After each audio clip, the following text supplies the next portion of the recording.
안녕하세요. 임산부 TV입니다. 오늘은 많은 부모님들이 궁금해하시는 이 사두증에 대해서 이야기를 나눠보려고 하는데요. 오늘도 정세희 교수님 모시고 이야기 나눠보도록 하겠습니다. 안녕하세요, 교수님. 네, 안녕하세요. 네, 오늘은 이 사두증에 대해서 교수님께서 이제 말씀을 해주실 건데요.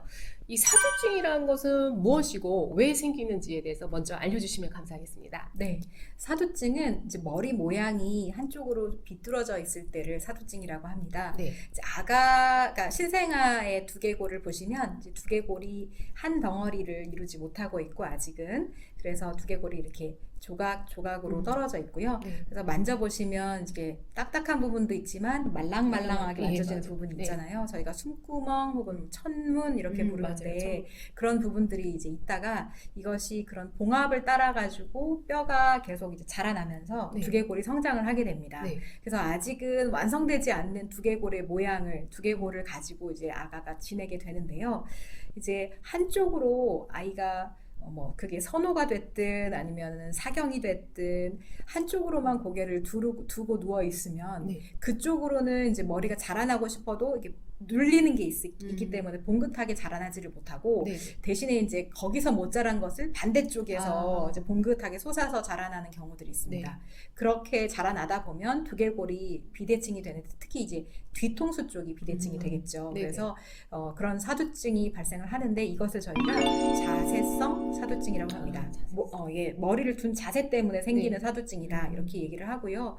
그렇지만 아주 드물게는 이제 두개골에 선천적으로 기형이 있어가지고 두개골이 골 유합이 빨리 일어난다든지 네. 해서 그래서 생기는 이제 사두증도 있을 수가 있습니다. 그래서 사두증이라고 해서 모두 다 자세성 사두증은 아닙니다만 그냥 대부분의 아이들에서 보이는 사두증은 자세성 사두증이다 이렇게 보시면 되겠습니다. 아, 자세성 사두증이요? 네.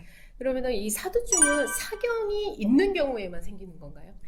꼭 그렇지는 않습니다. 사경이 있는 경우에는 이제 그 한쪽으로 고개를 아이들이 돌리고 누워 있는 경우가 많기 때문에 사두증의 위험이 훨씬 올라가긴 하는데요. 네. 그렇지 않고 그냥 단순한 아이의 선호, 아이가 그냥 한 특정 방향으로 자꾸 누워 버릇해가지고 그렇게 이제 그 자세로만 하고 있다 보면 얼마든지 또 사두증이 생길 수가 있기 때문에 사경이 있어야만 사두증이 생기는 것은 아닙니다. 네. 그러나 사경이 있는 경우가 그렇지 않은 경우에 비해서 사두증의 비율이 훨씬 높고요. 그리고 사경이 심하면 심할수록 사두증도 훨씬 심하게 됩니다. 아, 그렇군요.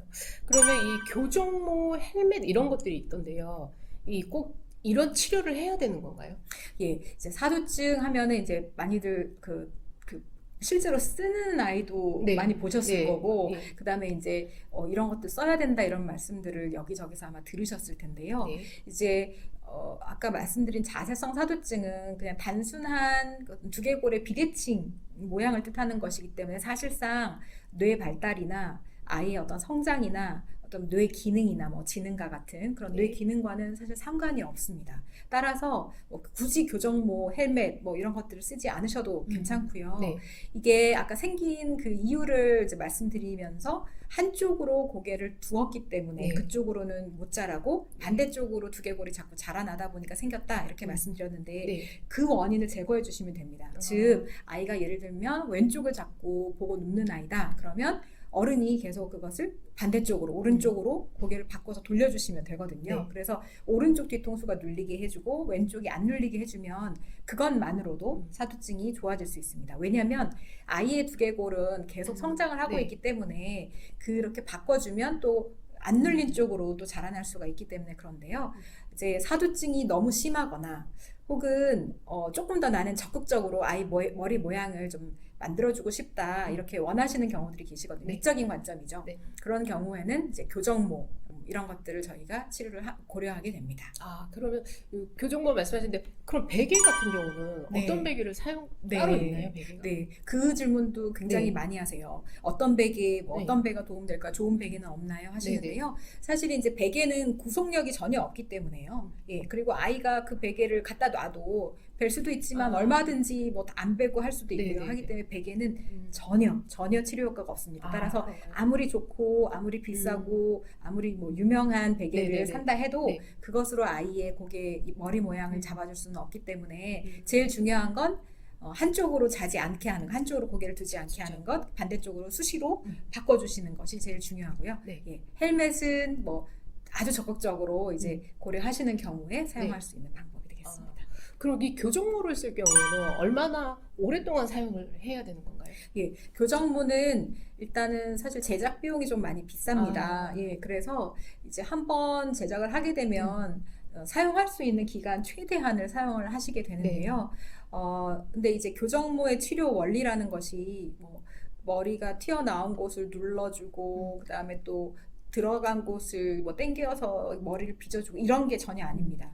머리는 그 두개골은 계속 성장을 하게 되어 있고 그 성장을 할 때 이제 이미 많이 봉긋하게 자라난 부분은 더 이상 자라나지 않게 그리고 아직 못 자라나게 납작하게 눌린 부분은 조금 더 자라나도록 만들어 주는 것이 교정모가 하는 일이기 때문에 네. 결국은 교정모가 효과가 있으려면 아이 두개골이 활발하게 성장을 하고 있을 때 네. 두개골이 분화가 돼서 뼈세포가 분화가 돼서 성장을 하고 있을 때에만 효과가 있습니다. 그 경우가 이제 생후 4개월에서 6개월 정도이거든요. 그래서 그 시기를 지나면 아무리 좋은 이제 교정모를 만들어도 이제 사실은 그 교정 효과가 좀 떨어지게 되고 속도도 좀 줄어들게 됩니다.